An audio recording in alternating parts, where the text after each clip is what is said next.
ત્રીજું તરફ છે સંયમ વ્રત. સંયમનું વ્રત, દહન નહીં, વિવેકપૂર્વક દમન. આપણી ઇન્દ્રિયોને હળગાવી નથી નાખવાની, એને વિવેકથી સમજાવવાનું. મધ્યકાલીન સંતોએ શું કહ્યું? રે મન, મૂર્ખ જન્મ ગવાય. એ મન, તું શું કામ કુદાકુદ કરે છે? એની સાથે વાતચીત કરે. ઘણી જગ્યાએ આપણા ગ્રંથોમાં ઇન્દ્રિયોનું દમન અને ઇન્દ્રિયોનું દહન. કાન કાપી ન નખાય, આંખો ફોડી ન શકાય, એને નિયંત્રિત રખાય.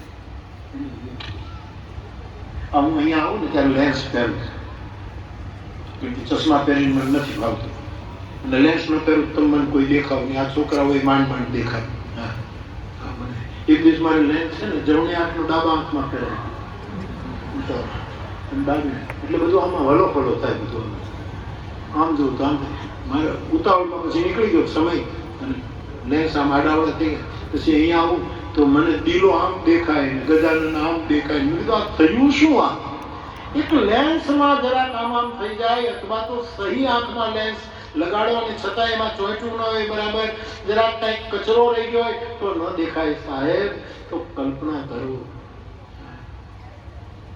એ સંયમના ચશ્મા પહેરવા હોય એને જાય આમ થમ નહીં હાલે, નહીં તો હરખું દર્શન નહીં થાય. સંયમના ચશ્મા એ વ્રત છે આપણું, આપણા જેવા સંસારી લોકોનું આ વ્રત. આપણે બીજું ક્યાં હિમાલયમાં જઈ બરફમાં ઓગળી જવાનું, પંચધૂણી તાપી પરસી ક્યાં ઓગળી જવાનું? આપણું એ સંયમ વ્રત. અને ચોથું વ્રત મારે યુવાનોને ખાસ કહેવું છે, ધૈર્ય વ્રત. ધીરજ રાખો. થોડાક માર્ક ઓછા થાય, નાપાસ થાય ને સીધો ગોંડલના ડેમમાં પડી જાવ, આપઘાત કરી નાખો. આ શું છે?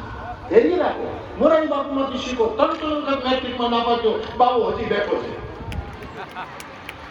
જો ધૈર્ય ગુમાવત મારે 3 વખત આપઘાત કરવો જોઈએ. આપઘાત કરી પાછો નીકળવાનું, પાછું બીજી વખત આપઘાત કરવાનો, પાછો નીકળો. માર્ચમાં મેટ્રિકમાં ફેલ જાય, આપઘાત કરવાનો, પાછો નીકળ્યા. કેટલું વખત કરો? ધૈર્ય ના ગુમાવો, ચાલ્યા જ કરે. મારો મેં તો એમ કહે છે, સુખ દુઃખ મનમાં ન આવીએ, એ તો ઘટ સાથે રે ઘડિયા, ટાળ્યા કોઈથી ન ટળે રઘુનાથના જડિયા. સૌ ભગત કહે, સંપત્તિ વિપત્તિ બધી ઓચિંતાની આવી પડે, દાસ સૌ સદગુરુના ચરણે. એમ કહે કે નામ વાળાને નહીં નડે, જે નામનો આશ્રય કરશે એને મુશ્કેલી નહીં. ધૈર્ય વ્રત. પણ ધીરજ બહુ ગુમાવી. ઘણા મને એમ કે બાપુ તમે એમ કહો છો માફ કરી દેવાનું, સહન કરી. ક્યાં સુધી અમારે સહન? જ્યાં સુધી જીવતા રહો ત્યાં સુધી સહન છે. ત્યાં સુધી જીવતા રહીએ ત્યાં સુધી આપણે.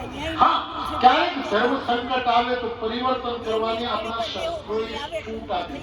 મારે એક પ્રસંગ તમને નથી કહો, પણ વિશ્વામિત્રનો જે એક પ્રસંગ છે ગ્રંથોમાં, દુકાળ પડ્યો છે, ક્યાંય પાણી નથી, ક્યાંય ફળ ફૂલ નથી, અને પછી આપદ ધર્મ મહાભારત પછી એના પહેલા આપદ ધર્મ શબ્દ મહાભારતના કાળમાં, એના પહેલા જ્યાં સુધી મારી આંખો ગઈ છે. આપદ ધર્મ આવે ત્યારે આપણા શાસ્ત્રકારોએ થોડી બાંધછોડ કરી છે.